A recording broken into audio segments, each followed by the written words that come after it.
Cease fire ہوا ہے، کم معاہدہ اسے اگر ہم کہیں، جو کہ ظاہر ہے ابھی ایک طریقے سے بات چیت کے تھرو ہوا ہے، ابھی اعتماد کی فضا قائم ہوئی ہے، اسرائیل بھی اس میں شامل ہے یا صرف یہ امریکہ اور ایران کے ہی درمیان معاملات ہیں؟ اسرائیل کو اس وقت آپ کہاں دیکھ رہے ہیں، یا وہ پابند ہے ساری سیز فائر کی جو کنڈیشنز ہیں اس کا یا نہیں؟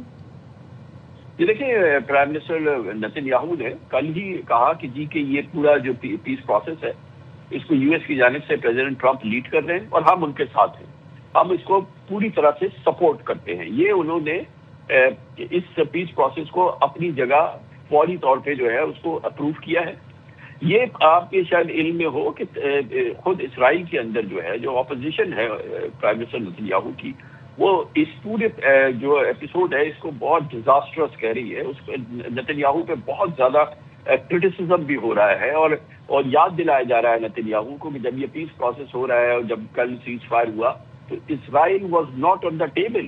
یہ صرف ہوا ہے president Trump, field marshal Asim Munir اور پرائم منسٹر شہباز شریف اور ایرانی لیڈرشپ کے درمیان۔ ایران اسرائیل کو آئی ایم شیور کہ پریزیڈنٹ ٹرمپ کی جانب سے بتا دیا گیا تھا کہ آپ کو اس کو فالو کرنا ہے۔ اب ظاہر ہے کہ یہ اسرائیل کے لیے بھی ایک سیٹ بیک ہے، کیونکہ وہ تو کیاؤس چاہتے تھے، وہ تو انارکی چاہتے تھے، وہ تو فریگمنٹیشن چاہتے تھے ایران کی، وہ تو تباہی چاہتے تھے اس پورے ریجن میں۔ لیکن اب جب یہ ہو گیا ہے تو ظاہر ہے کہ وہ اسکیم فیل ہو گئی ہے، وہ جو اس اتنی بڑی تباہی کی تصویر وہ بنانا چاہ رہے تھے وہ فیل ہو گئی ہے۔ تو ظاہر ہے کہ یہ ایک بہت ہی سبکی کا سامان ہے اسرائیلی پرائم منسٹر کے لیے۔ تو انہوں نے اب اس میں ایک آنکڑا یہ ڈال دیا ہے کہ جی کہ میں لبنان میں جو ہے میں سیز فائر جو ہے ابھی ہم نہیں کریں گے اور we have unfinished job to do. تو وہ ابھی آئی تھنک وہ یو ایس کی ذمہ داری ہوگی کہ وہ مینیج کرے گا اسرائیل کو صرف لبنان کے حوالے سے، کیونکہ باقی تو اسرائیل نے پورا مان لیا ہے، ہر چیز مان لی ہے، لیکن انہوں نے کہا ہے کہ وہ لبنان میں اس وقت سیز فائر نہیں کریں گے۔ گو کہ یہ جو پیس ہماری جو نیگوسیشنز ہوئے ہیں اس کے بعد جو ٹویٹس آئی ہیں پرائم منسٹر شہباز شریف صاحب کی اور پریزیڈنٹ ٹرمپ وغیرہ کی، اس میں سب میں یہ بات ہے کہ جی کہ Lebanon is part of the cease fire. I am sure کہ چھوٹی موٹی یہ جو ہکپس ہیں یہ آنی تھی وہ آئی ہیں، بٹ یہ پورے اس پروسیس کو ڈیریل ظاہر آبویسلی نہیں کر سکتی۔ اور یہ لبنان والا معاملہ جو ہے وہ it is between now U S and president Trump and prime minister Nitin Yahoo, اور I think in a day اور ٹو یہ بھی ریزالو ہو جائے گا انشاءاللہ۔ اور اب پاکستان تو اب اس وقت ساری تیاری جو ہے اس نے فیسیلیٹیٹ کرنا ہے، دنیا کی پوری نگاہیں جو ہے وہ اسلام آباد پر ہیں ہوں گی۔ آپ کے شاید علم میں ہو کہ پوری دنیا کا میڈیا جو ہے وہ اسلام آباد پہنچ رہا ہے، کل اور لوگ پہنچ جائیں گے، اور پھر یہاں پہ ہمیں بہت ظاہر اسٹرانگ ارینجمنٹس کرنے ہیں۔ پوری دنیا یہاں پہ دیکھ رہی ہوگی، اسلام آباد جو ہے دنیا بھر کے ٹی وی اسکرینز پر اور سوشل میڈیا اسکرینز پر ہوگا کل کے بعد سے پوری دنیا میں، فرائیڈے اور پھر جتنے دن یہ مذاکرات چلیں گے۔ تو ایک بہت بڑا یہ ہم فوکس میں ہوں گے اور اسپاٹ لائٹ میں ہوں گے، اور پھر ہم نے جو ہے صرف یہی نہیں ہے، ہمیں ایوری منٹ جو ہے وہ یہ مانیٹر کرنا ہے کہ ٹاکس کیسے چل رہی ہیں، فیسیلیٹیٹ کرنا ہے، اگر کوئی تھورنی ایشوز سامنے آتے ہیں اس کو آئرن آؤٹ کرنا ہے، اور اس پوری ٹاکس کو ڈرائیو کرنا ہے۔ یہ گلوبل پیس کی ٹاکس ہیں جو پاکستان انشاءاللہ تعالی جو ہے وہ ڈرائیو کرے گا all through next week, and جب تک کہ اس کا حل نہیں ہو سکتا ہے۔ وی آر ایکسپیکٹنگ کہ اس دوران شاید ایٹ اے لیٹر اسٹیج جو ہے وہ vice president U S J D Vance بھی یہاں پہ پہنچے، اور ظاہر ہے کہ ایرانین اسپیکر کا تو ہمیں پتہ ہے کہ وہ یہاں آ رہے ہیں، فارن منسٹر عباس عراقچی بھی یہاں آ رہے ہیں۔ تو یہ تمام چیزیں جو ہیں یہ لائن اپ ہوئی ہوئی ہیں، اور اب جمعے سے جو ہے وہ پوری دنیا میں انشاءاللہ ذکر اور نام اور توجہ اور فوکس جو ہے وہ اللہ نے چاہا تو اسلام آباد ہی رہے گا، اور پھر یہاں سے ایک اچھی خبر جو ہے وہ انشاءاللہ نکلے گی، اور وہ پھر ظاہر ہے کہ ہم دنیا کو پیس دے رہے ہیں۔ اور یہی وجہ ہے کہ آپ دیکھیں کہ انڈیا میں جو ہے کوہرام مچ گیا ہے۔ انڈیا میں اس وقت وہ کیفیت ہے جو شاید